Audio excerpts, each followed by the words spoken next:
Hi, it's Rebecca. So, I just wanted to give a demonstration video of what a class would be like with me if we were to discuss an aspect of grammar. So, in this video, I want to have a look at the conditionals. Can you tell me how many conditionals there are? Some people learn that there are 2 conditionals, 3 conditionals, but actually there are 5 conditionals.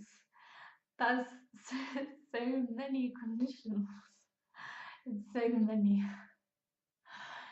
So you might say, if there are so many conditionals, then surely they must all have a purpose.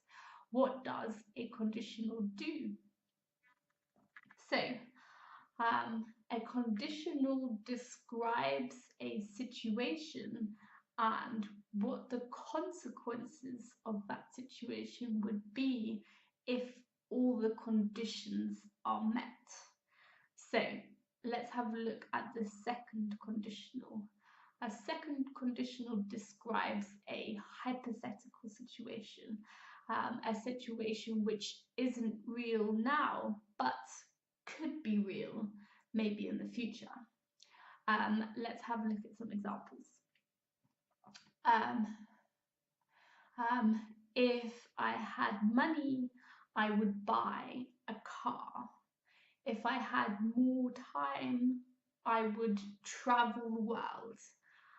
If I had friends, I would throw a party.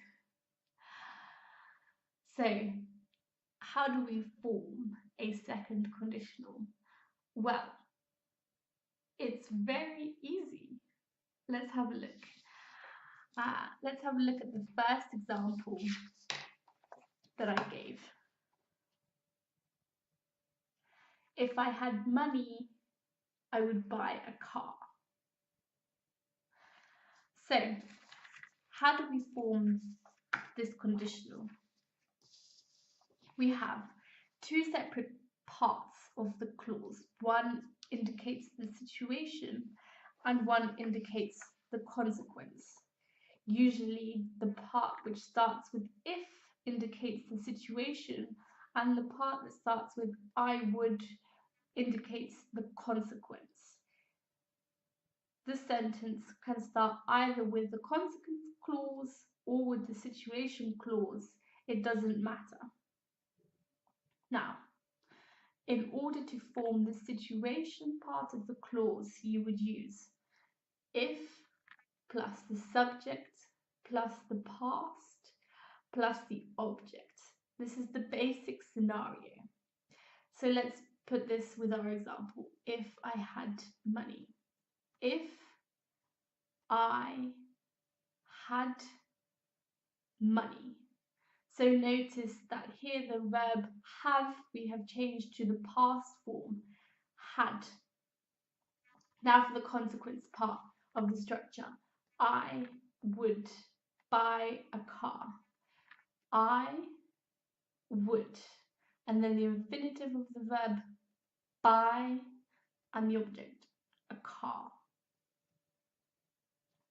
So, all you would need to do is learn the structure and you can apply it to everything. So let's have a look at what it would be like with some of the other examples we used.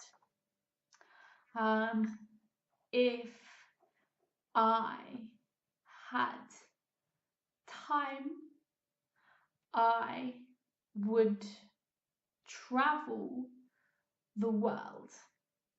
If I had time, I would travel the world.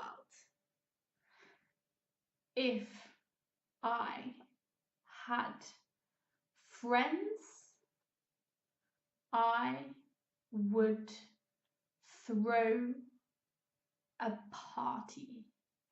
If I had friends, I would throw a party. And that's it.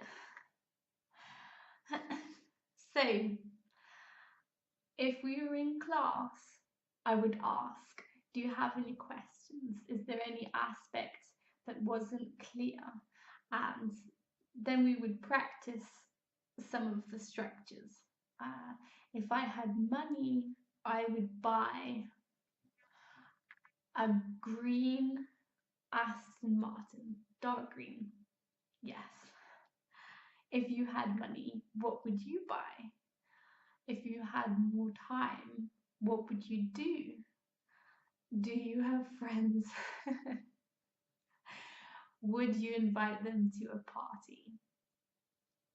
And if you're a really good student, you would say, "Hey, Rebecca, can I have some homework, please?" And I would say, "Sure."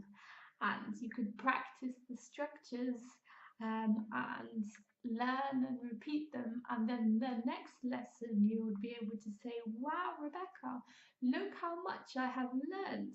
And then you could show off some more and say, "If I had more classes with Rebecca, I would learn so much." So, for everyone out there who agrees, then I hope you try one class and see how much you learn.